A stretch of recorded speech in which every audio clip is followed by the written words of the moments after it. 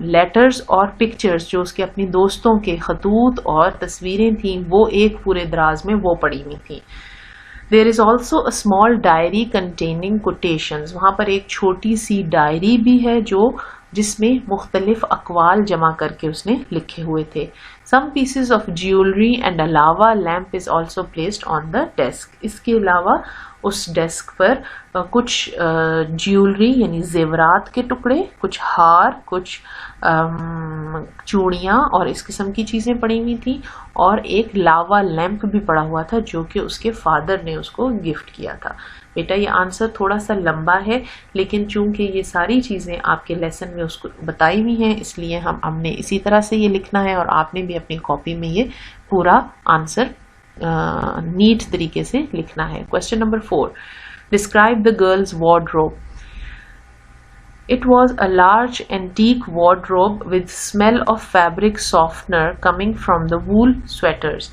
وہ وارڈروب کس طرح کی تھی؟ وہ ایک بہت بڑی اینٹیک یعنی تھوڑی سی پرانے زمانے کی وارڈروب تھی جس میں سے فیبرک سافٹنر کی اسمیل آ رہی تھی. فیبرک سافٹنر ایک خاص قسم کا اسپرے ٹائپ چیز ہوتی ہے، یا لیکوڈ فارم میں ہوتا ہے یا اسپرے ہوتا ہے، اور وہ اس لیے استعمال کیا جاتا ہے کہ جو اچھی قسم کی وول کے سویٹرز ہوتے ہیں، اون کے بنے ہوئے سویٹرز ہوتے ہیں، وہ خراب نہ ہو جائیں، اکڑ نہ جائیں اور نرم ملائم رہیں، اور اس کی ایک مخصوص خوشبو ہوتی ہے.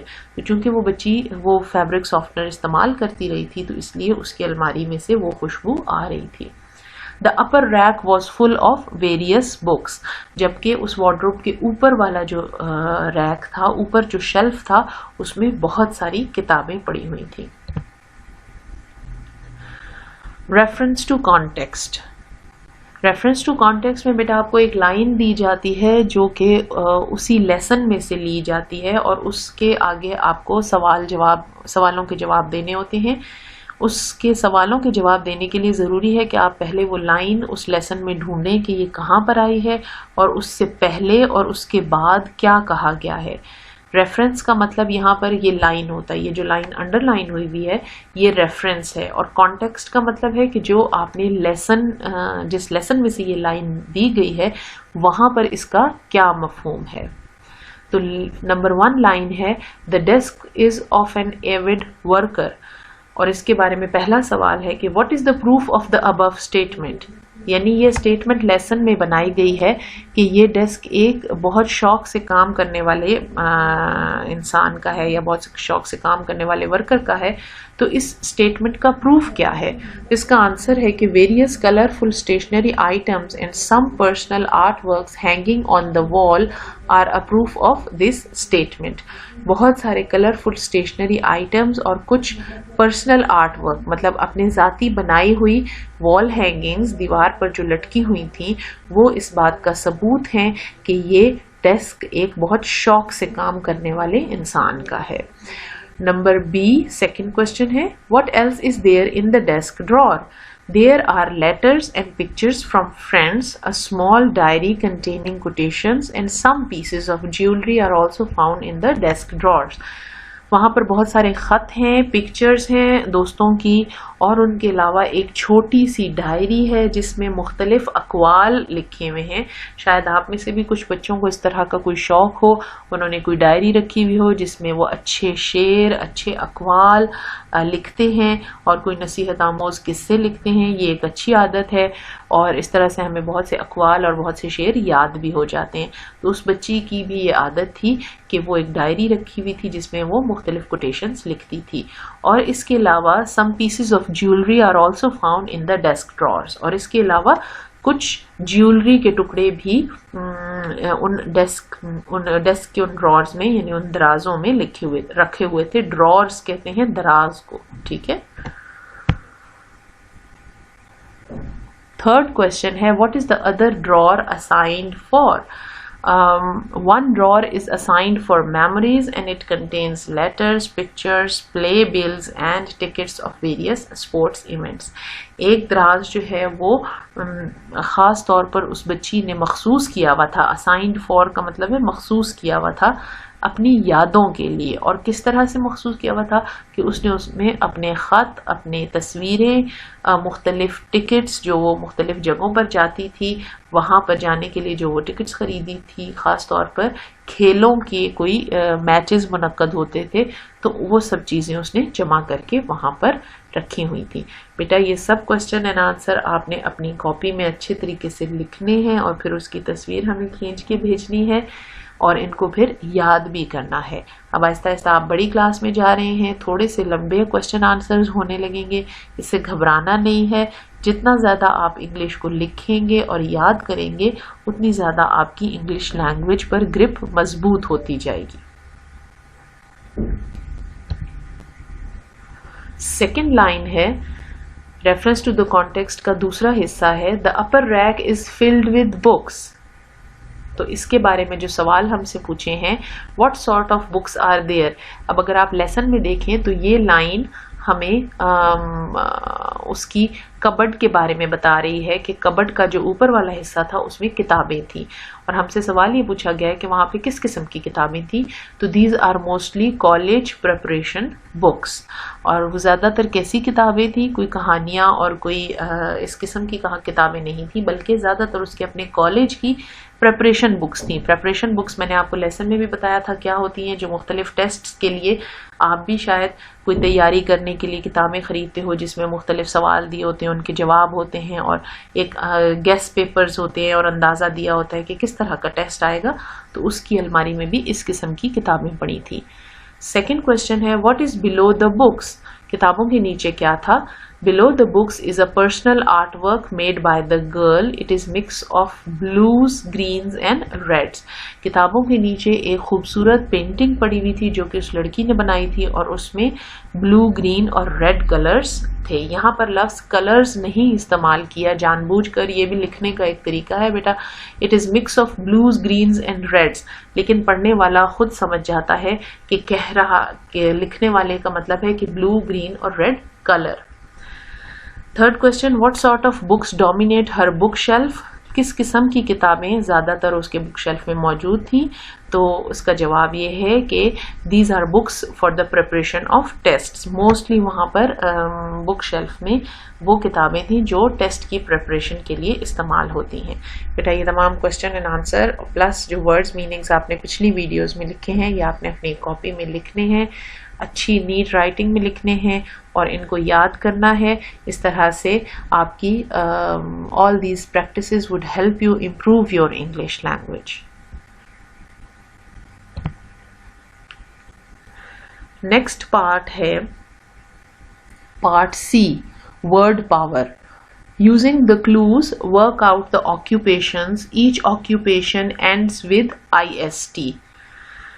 آپ کو ایک ڈیفینیشن دی ہوئی ہے، مطلب دیا ہوا ہے، مفہوم دیا ہوا ہے اور آپ سے کہا گیا ہے کہ اس کے لیے ایک لفظ ڈھونڈیں. ٹھیک ہے، مثال سے آپ کو سمجھاتی ہوں کہ اگر آپ کو یہ کہا جائے کہ a person who studies in school، یہ مفہوم آپ کو دیا جائے تو اس کا آنسر کیا ہوگا کہ اسٹوڈنٹ. اگر اس کا ون ورڈ آنسر ہم ڈھونڈیں کہ ون ورڈ میں اس چیز کو کیسے بیان کریں تو وہ ہوگا اسٹوڈنٹ. یا a person who teaches in the school اور teaches in the college تو اس کا آنسر کیا ہوگا؟ ٹیچر. ٹھیک ہے، یہاں پر ایک مثال آپ کو دی ہے a person who keeps bees is called an apiarist. آپ نے کبھی یہاں پر آتے جاتے راستے میں دیکھا ہوگا کہ شہد کی مکھیوں کے ڈبے ہوتے ہیں جن میں شہد کی مکھیاں پالی جاتی ہیں. ٹھیک ہے، اور وہ پھر شہد ان میں سے نکال کر بیچا جاتا ہے. یہ ایک پروفیشن ہے، ایک کاروبار ہے. تو اس بندے کو انگلش میں کیا کہتے ہیں؟ اپائرسٹ. جو بندہ شہد کی مکھیاں پالتا ہو تاکہ وہ ان کا شہد بیچ سکے تو اس کو کہتے ہیں اپائرسٹ. اسی طرح آپ کو نیچے کچھ مفہوم دیے ہوئے ہیں، کچھ لائنز دی ہوئی ہیں جن کو سامنے رکھتے ہوئے آپ نے ان کا ون ورڈ آنسر ڈھونڈنا ہے. مثال کے طور پر نمبر 1 ہے a person who studies plant life. ایک ایسا شخص جو پودوں کی زندگی کے اوپر مختلف ایکسپیریمنٹس کرتا ہے، پودوں کے سیل سٹرکچر کو دیکھتا ہے، پلانٹس کے لیوز کو دیکھتا ہے، اس کو کیا کہتے ہیں؟ a botanist. اور یہ اگر آپ دیکھیں تو کوشچن میں آپ کو بتا دیا ہے کہ ہر لفظ کے آخر میں IST آنا ضروری ہے. IST آنا ضروری ہے. تو آپ دیکھیے کہ ہر لفظ کے آخر میں ہم نے جو یہاں پہ لفظ لگائے ہیں ان سب میں IST ہی آ رہا ہے. باٹنسٹ, اس کو کیا کہتے, جو بندہ پلانٹ لائف کو اسٹڈی کرتا ہے اس کو کہتے ہیں botanist. Number 2, a person who studies science, جو سائنس کو پڑھتا ہو, تو اس کا آنسر تو بہت آسان ہے, آپ کو بھی آتا ہے, a scientist. A person who writes reports for a newspaper, ایک شخص جو نیوز پیپر کے لیے رپورٹس لکھتا ہو اس کو کہتے ہیں رپورٹر اور رپورٹسٹ. ویسے تو عام طور پر استعمال ہونے والا لفظ رپورٹر ہے, لیکن ہم نے رپورٹسٹ ساتھ اس لیے لکھ دیا کیونکہ کوشچن میں ہمیں انہوں نے پابندی لگائی تھی کہ IST والے لفظ ڈھونڈنے ہیں. A person who studies rocks and the earth, تو he is called a geologist. جو شخص زمین کے بارے میں چھان بین کرتا ہو, چٹانوں کے بارے میں پڑھتا ہو, مٹی کی اقسام کے بارے میں پڑھتا ہو, کس کس علاقے میں پانی ملتا ہے, کس میں نہیں ملتا, کس علاقے میں زلزلے آ سکتے ہیں, یہ ساری باتیں پڑھتا ہو تو اس کو کہتے ہیں geologist. Geologist. A person who studies animal life, جو کہ جانوروں کی زندگی کے بارے میں پڑھتا ہو اس کو کہتے ہیں a zoologist. بیٹا یہ اچھے سے آپ نے اسپیلنگز بھی دیکھنی ہے اور ان کی پروننسیشن بھی سیکھنی ہے. A person who looks after people's teeth, ایک ایسا شخص جو کہ عام طور پہ ڈاکٹر ہی ہوتا ہے, جو کہ لوگوں کے دانتوں کی بیماریوں کا علاج کرتا ہو, کسی کے دانتوں میں بریسز لگانے کی ضرورت ہو, کسی کے دانتوں میں کیویٹی ہو, کیڑا لگ جائے تو اس کا علاج کرتا ہو, اس کو کہتے ہیں a dentist. A person who types is called a typist, جو کہ ٹائپنگ کرتا ہو کمپیوٹر پر اور جلدی سے ڈاکیومنٹس کو کمپیوٹر میں ٹرانسفر کر دیتا ہو, اس کو ٹائپسٹ کہتے ہیں. A person who operates machines, جو مشینز کو چلاتا ہو, مختلف بڑی بڑی مشینیں ہیں ان کو چلاتا ہو تو اس کو کہتے ہیں a mechanist. اور اس کے لیے ایک اور لفظ مکینک بھی ہے, لیکن چونکہ کوشچن میں انہوں نے IST کا کہا تھا کہ IST والے لفظ لکھنے ہیں تو اس لیے ہم نے یہاں پہ مکینسٹ لکھا ہے. بیٹا ایک دفعہ ان لفظوں کی میں دوبارہ پروناؤنس کر دیتی ہوں اور آپ نے ان کی صحیح سے پروننسیشن سیکھنی ہے. a botanist, a scientist, a reporter اور a reportist, a geologist, geologist, a zoologist, a dentist, a typist, a mechanist اور a mechanic.